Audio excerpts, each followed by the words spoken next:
आकाशवाणी भोपाल से प्रस्तुत है प्रादेशिक समाचार।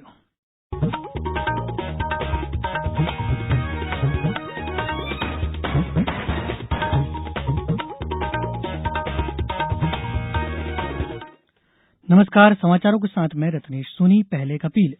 देश कोविड टीकाकरण अभियान के अंतर्गत 150 करोड़ टीके लगाने की दिशा में निरंतर आगे बढ़ रहा है। कोरोना वायरस का नया वेरिएंट मिलने से चिंताएं बढ़ी हैं। इसे देखते हुए श्रोताओं से हमारी अपील है कि यथाशीघ्र दोनों टीके लगवाएं और अन्य लोगों को भी टीके लगवाने के लिए प्रेरित करें। कृपया 3 सरल उपायों का पालन करें। मास्क लगाएं, 2 गज की सुरक्षित दूरी बनाए रखें, हाथ और चेहरा साफ रखें।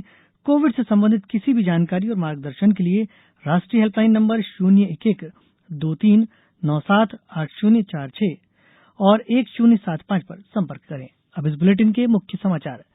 केंद्र सरकार ने कहा, चावल, मक्का से इथेनॉल बनाने पर खाद्यान्न उपलब्धता पर नहीं होगा कोई असर। प्रदेश में हुए सड़क हादसों में 6 लोगों की मृत्यु, 29 हुए घायल और 10 करोड़ से अधिक असंगठित श्रमिक डेटाबेस से जुड़े। उपभोक्ता मामले, खाद्य और सार्वजनिक वितरण मंत्री पीयूष गोयल ने कहा है कि भारतीय खाद्य निगम एफसीआई के पास उपलब्ध चावल, मक्का और गेहूं से इथेनॉल का उत्पादन न तो खाद्य सुरक्षा और न ही प्रति व्यक्ति खाद्यान्न की उपलब्धता को प्रभावित करेगा। लोकसभा में एक सवाल के जवाब में श्री गोयल ने बताया कि देश में एफसीआई और राज्य खाद्य निगमों के पास 253 लाख मीट्रिक टन से भी अधिक चावल और 468 लाख मीट्रिक टन से भी ज्यादा गेहूं का भंडार मौजूद है, जो संग्रहण मानदंडों से 2 गुना से भी ज्यादा है। प्रदेश के विभिन्न हिस्सों में हुए सड़क हादसों में 6 लोगों की मृत्यु हो गई, वहीं 29 लोग घायल हुए हैं। बैतूल जिले में मुलताई प्रभात पट्टन मार्ग पर आज दोपहर ग्राम नरखेड़ के पास ट्रक और बस की भिड़ंत हो गई। इस दर्दनाक हादसे में 6 लोगों की मृत्यु हो गई, वहीं 25 लोग घायल हुए हैं। आपस में जोरदार भिड़ंत के बाद दोनों ही वाहन पलट गए। सूचना मिलते ही पुलिस और एम्बुलेंस मौके पर पहुंची और घायलों को मुलताई अस्पताल भिजवाया।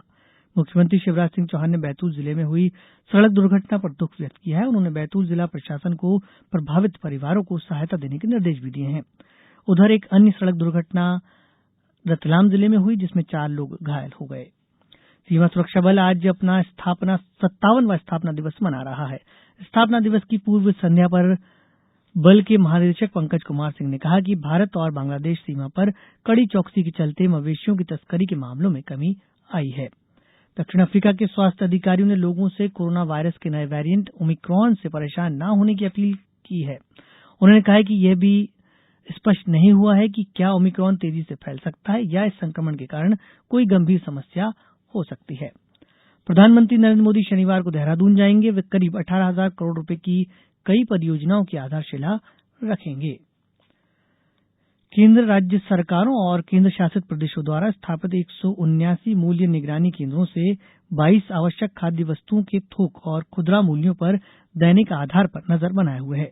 उपभोक्ता मामलों के राज्य मंत्री अश्विनी कुमार चौधरी ने आज लोकसभा में इस बारे में प्रश्न के लिखित जवाब में यह जानकारी दी। और अब समाचारों वक्त एक छोटे से ब्रेक का। कोविड-19 से बचाव और सुरक्षित रहने के 3 उपाय। मास्क लगाएं, 2 गज दूरी है जरूरी, सुरक्षित दूरी रखें, हाथ और मुंह साफ रखें। अब समय है अमृत महोत्सव क्विज का। आजादी के अमृत महोत्सव के अवसर पर हम अपने श्रोताओं के लिए क्विज यानी प्रश्नोत्तरी प्रतियोगिता चला रहे हैं। इसमें मध्य प्रदेश में स्वतंत्रता संग्राम, स्वतंत्रता सेनानियों, प्रदेश के इतिहास, भूगोल, पर्यटन स्थलों और अन्य घटनाओं से संबंधित एक प्रश्न हर बुधवार पूछा जा रहा है। इस बार का सवाल है, मध्य प्रदेश का राज्य पशु कौन है? आप इस प्रश्न का उत्तर हमारे ईमेल आकाशवाणी समाचार quiz@gmail.com या हमारे व्हाट्सएप नंबर 9589943350 पर दे सकते हैं। उत्तर के साथ अपना नाम, पूरा पता, मोबाइल नंबर और अपना एक फोटो जरूर भेजें। सही उत्तर देने वाले श्रोताओं में से भाग्यशाली विजेता का नाम अगले दिन गुरुवार शाम 7 बजे प्रसारित होने वाले समाचारों में घोषित किया जाएगा। इसके साथ ही विजेता का नाम और फोटो आकाशवाणी समाचार के सोशल मीडिया हैंडल्स पर भी साझा किया जाएगा। प्रश्न एक बार फिर सुन लीजिए, मध्य प्रदेश का राज्य पशु कौन है? केंद्र सरकार ने कहा है कि 10 करोड़ से अधिक असंगठित श्रमिकों को ई श्रम पोर्टल पर राष्ट्रीय डेटाबेस के साथ पंजीकृत किया गया है।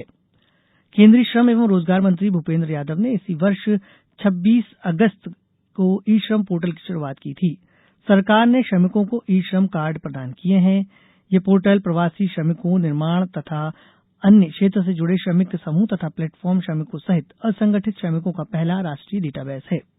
इस पोर्टल के माध्यम से असंगठित क्षेत्र के श्रमिक सामाजिक क्षेत्र की योजनाओं का लाभ उठाते हैं। प्रधानमंत्री नरेंद्र मोदी ने कहा है कि देश के करोड़ों श्रमिकों की ताकत न्यू इंडिया की आधारशिला बन रही है। ओडिशा में FIH जूनियर विश्व कप हॉकी प्रतियोगिता के क्वार्टर फाइनल मैच आज खेले जा रहे हैं। भुवनेश्वर के कलिंगा स्टेडियम में मौजूदा चैंपियन भारत का सामना बेल्जियम से होगा। आकाशवाणी से इस मैच का आंखों देखा हाल प्रसारित किया जाएगा। इसे शाम 7:25 से सुना जा सकता है। यह प्रसारण RN चैनलों पर भी उपलब्ध रहेगा। अब कुछ समाचार संक्षेप में। मुख्यमंत्री श्री शिवराज सिंह चौहान कल 2 दिसंबर को देव संस्कृति विश्वविद्यालय शांति कुंज हरिद्वार में आचार्य श्रीराम शर्मा शताब्दी वर्ष स्मृति व्याख्यानमाला में हिस्सा लेंगे। कटनी में आज विश्व एड्स दिवस मनाया गया। आगरमालवा में भी विश्व एड्स दिवस पर स्वास्थ्य विभाग ने जागरूकता रैली निकाली और मानव श्रृंखला बनाई। शिवपुरी में 3 दिसंबर को सुबह 10 बजे से पोलो ग्राउंड में स्वास्थ्य शिविर का आयोजन किया जाएगा। जबलपुर नैनपुर ट्रैक पर 5 दिसंबर से ट्रेन शुरू होगी। पश्चिम मध्य रेलवे इस ट्रेन को चालू करने की तैयारियां शुरू कर दी हैं। एक जिला एक उत्पाद योजना के तहत जिला प्रशासन ने होशंगाबाद के सेठानी घाट सहित अन्य घाटों को पर्यटन स्थल के रूप में विकसित करने की तैयारी शुरू कर दी है। शिवपुरी जिले के शिक्षित बेरोजगार युवाओं को रोजगार उपलब्ध कराने के लिए 4 दिवसीय रोजगार कैंप 2 से 7 दिसंबर तक आयोजित किए जाएंगे। आज सुबह झाबुआ जिले में कई स्थानों पर बारिश हुई है। वहीं नीमच में भी हल्की बारिश दर्ज की गई। बारिश होने से इन क्षेत्रों में सर्दी बढ़ गई है। इस बुलेटिन के अंत में एक अपील, हमेशा ध्यान रखें, मास्क, 2 गज की दूरी, हाथ धोना भी है जरूरी। नमस्कार।